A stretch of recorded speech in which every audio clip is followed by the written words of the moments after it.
એક સરખા ન્યાયનો પાઠ એમ ભણતા ત્યારે આવતો. તમારો કોઈને આવતો? ગંડુ રાજાનો આવતો? કેટલાને આવતો? તો હાથ ઊંચા કરો તો કેટલાને આવ્યો હતો? આટલાને આવ્યો, બાકી બધાને બાકી તો મારે એને કહેવો જ પડશે ને પાઠ. ગંડુ રાજાના રાજમાં એક સરખો ન્યાય હતો. બધી ચીજો એક ભાવમાં મળે. એકવાર ગુરુ ચેલો બે જણા ત્યાં જઈ ચડ્યા અને ચેલાને કીધું કાક જાને ગામમાંથી કંઈક વસ્તુ પદાર્થ લેતો લેવા ગયો. એક મોટો ડિપાર્ટમેન્ટ સ્ટોર હતો. જ્યાં તેને પૂછ્યું કે ભાઈ આ મિશુબનું શું ભાવ? તો કે ટંકે શેર. તો ફાફડી તો એ ટંકે શેર, જલેબી તો એ ટંકે શેર. ડિપાર્ટમેન્ટ સ્ટોર હતો, અહીં મૂળા મળી એ ટંકે શેર. એ કે મેશુબે ટંકે શેર ને મૂળા ટંકે શેર. આ તો બધું ટંકે શેર. આ તો રાજીનો રેડ થઈ ગયો. મૂળા કોણ ખાય? મેશુબ જ આપટીએ ને. મેશુબને આવ્યો અને ગુરુને આપ્યો. લો ગુરુદેવ, મેશુબ મોજ કર્યા જેવી જાય. કેમ? તો કઈ બધું એક સરખા ભાવ મળે, બધું ટંકે શેર. ગમે તે ચીજ લો ને ટંકે શેર. અમેરિકામાં સ્ટોરો હોય છે, ડોલર સ્ટોર. નહીં, કોઈ પણ ચીજ તમે લો સ્ટોરમાંથી $1 મળે. કોઈ પણ લો તમે, સમજાણું? છાવણી લો તોય ભલે, સાવરણી લો તોય ભલે, સાવરણી લો તોય ભલે, સુપડી લો તોય ભલે, કાર લો તોય ભલે. સાચું કહું, કાર લો તો $1 નહીં મળે. બોલો, માનશો તમે? મનાઈશ તમને? જ્યાં સમનારાયણ કાર લો તો $1 નહીં મળે. પણ રમકડા ને ઓલી ને તો રમકડા નહીં મળે. ભલા માણા $1 થોડી કઈ આખી મળે. બે આવી તો સિંહની અહીંથી ઉડીને લઈ આવે, ત્યાંથી પાછું જઈને આવે. બધું $1 મળે. ચશ્મા $1 મળે. બોલો, અમે એક ફીલ લીધા હતા, 2 તાળા, $1 ના 2 તાળા મળે. ઘણા વર્ષો થઈ ગયા. આ તો કીધું હાલો આપણે જરા ટ્રોલમાં જોવા જઈએ. બધું ટંકે શેર મળે છે. તે $1 બધું મળે. જ્ઞાન તે બધી વસ્તુ સરસ સરસ મળતી હતી. પછી કીધું કાક તો લઈ જાય. પછી ચશ્મા લીધા. ટંકે શેરવાળા પછી એવા જ આવે. ગુરુએ કીધું કાંઈ રહેવાય નહીં ભાઈ. અહીંયા સારા નસારનું કાંઈ વેલ્યુ નથી. બધા ખરખા છે. અહીં સારો એ ને ખરાબ એમાં કઈ વિભાગ નથી. જ્યાં વિભાગ ને ના ન રહેવાય. વિભાગ હોવો જોઈએ કે આ સજ્જન છે, આ મધ્યમ છે, આ કનિષ્ઠ છે, એવો વિભાગ હોવો જોઈએ. એક સાવણીયા છાળે ત્યાં રહેવાય નહીં. આપણે ન રહેવાય. ચેલો માન્યો નહીં. એટલે ગુરુદેવ મારે તો રહેવું છે. અહીંયા મેશુબ ટંકે શેર મળે, જલસા ન કરીએ. ગુરુએ સમજે પણ માળો માન્યો જ નહીં. ગુરુ કે કાંઈ નહીં, તો હું જાઉં છું. ગુરુદેવ જતા રહ્યા. આ બાજુ આ રોજ ટંકે શેર મેશુબ ને જલેબી ને હારું હારું જાપટે. અને એવો તગડો થયો. બન્યું એવું એક ફેરી એક ડોશીમાને ઘેરે ચોરી કરવા માટે આવ્યા. વાયલિન વગાડો. એક ડોશીમાને ઘેરે ચોરી કરવા માટે આવ્યા. એમાં દિવાલ તોડતા દિવાલ પડી માથે, ચોર મરી ગયો. અને ચોરની માએ કરી ફરિયાદ ગંડુ મહારાજાને ત્યાં કે મારો દીકરો ફલાણાની ઘેરે ચોરી કરવા ગયો તો, દિવાલ તોડતા દિવાલ માથે પડી મારો દીકરો મરી ગયો. મને ન્યાય મળવો જોઈએ. ગંડુ રાજા કે મળવો જ જોઈએ. તરત પેલા મકાનના માલિક બોલાયેલા, ત્યાં દિવાલ કેવી ચણી કે ઓલો બિચારો તારીને ચોરી કરવા માટે આવ્યો હતો, દિવાલ તોડતો તો માથે પડીને મરી ગયો. પછી જૈસા રાજા વૈસી પ્રજા, એને બીજી દલીલો કે હાથ જોડ્યા કે નામદાર એમાં મારો કાંઈ વાંક નથી. મેં થોડી ચણી છે. એ તો કડિયા લોકો ચડે. તો કડિયાને બોલાવો. કે કડિયાને બોલાય, આપ જા શકતે હો.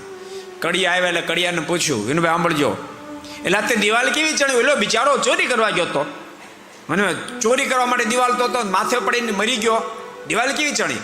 કડિયો કે મારો ક્યાં કાંઈ વાંક છે? મેં દિવાલ ચણી, પણ ગારો કરનારે ઢીલો કરે એમાં હું શું કરું? એટલે દિવાલ નબળી થઈ. આપ જા શકતે હો. ગારો કરાવનારને બોલાવ્યો. એટલે તે ગારો કેવો કર્યો? પેલો બિચારો ચોરી કરવા માટે દિવાલ તોડતો તે માથે પડીને મરી ગયો બિચારો. ગારો કરનારે કે પણ હું શું કરું?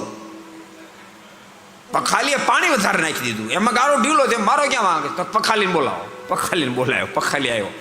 એના તે પાણી ક્યાં વધારે નાખ્યું કે ગારો ઢીલો થઈ ગયો, બિચારી દિવાલ પડેલો માણસ મરી ગયો. તો એમાં હું શું કરું? હું બરાબર પાણી રેડતો હતો. એ જ વખતે કોણ નીકળ્યું? એક મુલાજી નીકળ્યા. ચેલો તો વાર રે, ચેલા નું તાળ છે. એક મુલાજી નીકળ્યા. મુલાજી સામે જોવા ગયો ને, એમાં પાણી વધારે પડી ગયું. તો કાપ જા સક મુલાજીને બોલો. મુલાને બોલો. એલા પણ આ બરાબર ગારો બનો તારે તું કામ નીકળ્યો? બોલે આમ પાણી વધારે પડી ગયું, ગારો ઢીલો થયો, દિવાલ નબળી થયેલો બિચારો ચોરી કરવા ગયો તો દિવાલ તોડતો તો માથે પડીને ચોર મરી ગયો. મુલાજી પાસે જવાબ નહોતો બિચારા પાસે. અને સજા ઠપકારી, આને ફાંસીની સજા મળો, ફાંસી લટકાવી દો. ફાંસી લટકાવતા હતા, પણ એટલું બધું હાવ શુક્લકડી ગળું, એટલું બધું હાકડું, ગાળીઓ ભેગો કરતા એટલું વેળો ન થાય, સેટિંગ ન આવે કોઈ રીતે. કલાક 2 કલાક એટલે મિથ્યા, પણ સેટિંગ ન આવે એટલે પછી સિપાહી આવ્યા ગંડુ મહારાજાની પાસે. ગંડુ મહારાજાને કે મહારાજા આ મુલાજીને ફાંસી નથી લાગતી. કેમ? કે પાતળા બહુ છે, સેટિંગ નથી થતું. તો જાઓ કોઈક જાડિયાને ગોતતા હો. અને જાડિયાને ગોતતા ગોતતા મૈસૂર જલેબી ખાઈને બરાબર જામ્યો હતો, એને ઉપાડ્યો. હાલ કે ગંડુ મહારાજાને પાસે, પણ મારું શું કામ છે? તો ફાંસી ચડાવો. પણ ફાંસી શું કામ? તો મુલાજી પાતળા પડે.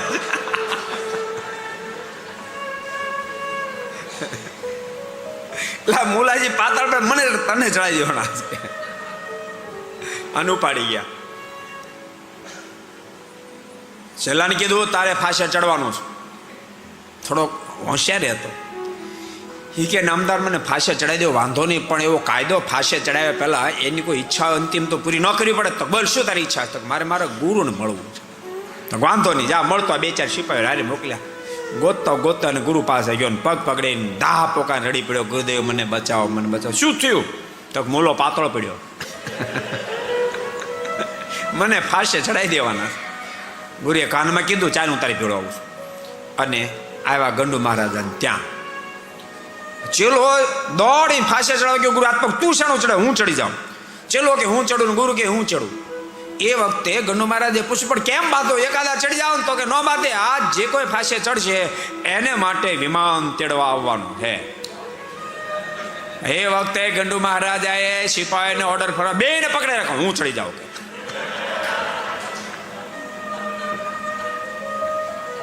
સમજમાં તે બાદ બેન ગુરુ ચેલા બેન પકડ રાખ્યા, ગંડુ મહારાજ ચડી ગયા. એવો જ ન્યાય વાસુર ખાચર નહોતો. મારે કહે છે કૃપાનાથ, કોઈનો પણ નાનો મોટો ગમે તે ગુનો હોય એને ઢીચણ ભાંગી નાખે ને આ બીજા રાડે રાડ બોલાવે, ઢીચણ ભાંગીને વંડા બધાને ભરી દે છે. અને પછી કોઈને મળવાય ન દે, એની ઉપર પાટાપિંડી કરવા ન દે. એમાં જીવડા પડ્યા હોય, એ ખદબદતા હોય, વેદના સહન ન થાય, એ બિચાર રડે છે, એના સંબંધી રડે. અને આ શબ્દ સાંભળતા ભગવાન સ્વામિનારાયણ કહે તો આપણે એને મળવા નથી જવું. કૃપાનાથ, આપ મળવા નહીં જાઓ ને તો મારી પાસે દિશા કરશે. ભગવાન શ્રી હાલ તો આવું છે. ભગવાન શ્રી વાસુર ખાચરને ત્યાં ગયા છે. અને વાસુર ખાચરને ત્યાં જઈને ભગવાન સ્વામિનારાયણ આવ્યા એટલે સ્વાગત પહેલા કર્યું. ભગવાન સ્વામિનારાયણ કીધું છે દરબાર વાસુર ખાચર, તમે જ્યાં કરો છો બરાબર નથી કરતા. અને સાંભળો, આ તમે જે પાપાચાર કરો છો, નાના એવા ગુના માટે નીચણ ભાંગી નાખો છો, એનો દંડ બહુ ભોગવો પડશે જમપુરીમાં. જમના દૂતો બહુ દંડ દેશે.